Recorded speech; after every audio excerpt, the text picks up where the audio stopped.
Pagbasa mula sa aklat ng Henesis.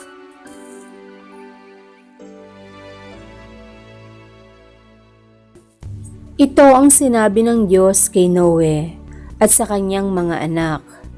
Ako'y nakikipagtipan sa inyo ngayon, pati na sa inyong magiging mga anak, gayon din sa lahat ng mga bagay na may buhay sa paligid ninyo. Mga ibon, maaamot maiilap na hayop na kasama ninyo sa daong. Ito ang masasabi ko sa aking pakikipagtipan sa inyo. Kailan may hindi ko nalilipulin sa pamamagitan ng baha ang lahat ng may buhay. Wala ng baha na gugunaw sa daigdig. Sinabi pa ng Diyos, ito ang magiging palatandaan ng walang hanggang tipan na ginagawa ko sa inyo at sa lahat ng hayop. Palilitawin ko sa mga ulap ang aking bahaghari at iyan ang magiging tanda ng aking pakikipagtipan sa inyo. Tuwing magkakaroon ng ulap at lilitaw ang bahaghari, aalalahanin ko ang aking pangako sa inyo at sa lahat ng hayop. Hindi ko nalilipulin sa baha ang lahat ng may buhay. Ang salita ng Diyos. Salamat sa Diyos.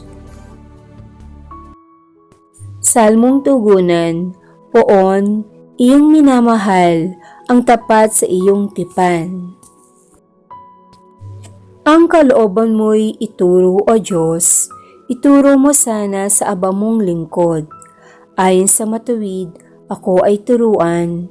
Ituro mo poon ang katotohanan, tagapagligtas ko na inaasahan. Poon, iyong minamahal, ang tapat sa iyong tipan. Poon, gunitain pag-ibig mong wagas at ang kabutihang noon pa'y nahayag.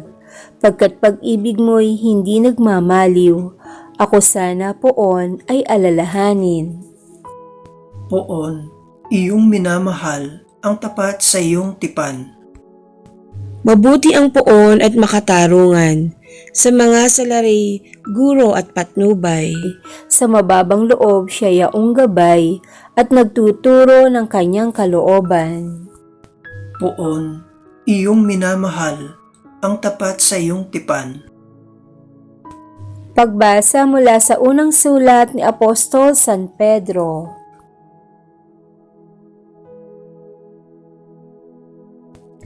Pinakamamahal kong mga kapatid, si Kristo'y namatay para sa inyo. Namatay siya dahil sa kasalanan ng lahat.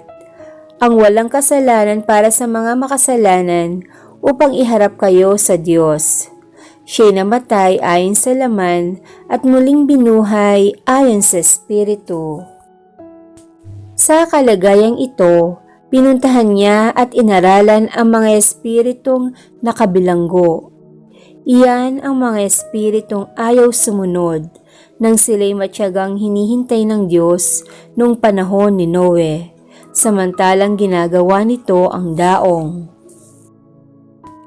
Sa tulong ng daong na ito'y iilang tao, 80, ang nakaligtas sa baha.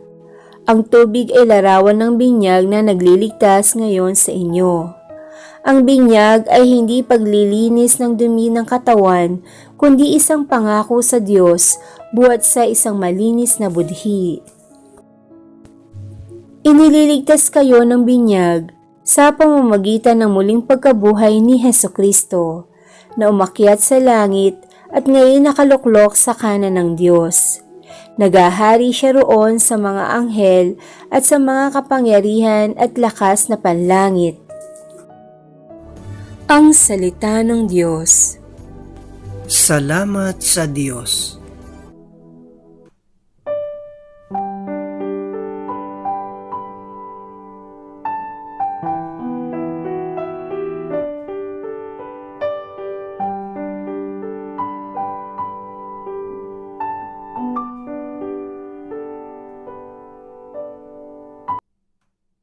Ang mabuting balita ng Panginoon ayon kay San Marcos.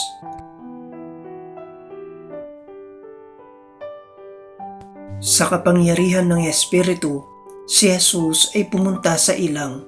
Nanatili siya roon ng 40 araw at do'y tinukso siya ni Satanas. Doon ay may mababangis na hayop, ngunit si Jesus ay pinaglingkuran ng mga anghel. Nang ibinilanggo na si Juan, si Jesus ay nagpunta sa Galilea at ipinangaral doon ang magandang balita mula sa Diyos. Sinabi niya, dumating na ang takdang panahon, malapit nang maghari ang Diyos. Kaya magsisi na kayo't talikuran ang inyong mga kasalanan. Paniwalaan na ninyo ang magandang balita. Ang mabuting balita ng Panginoon. Pinupuri ka namin, Panginoong Hesukristo.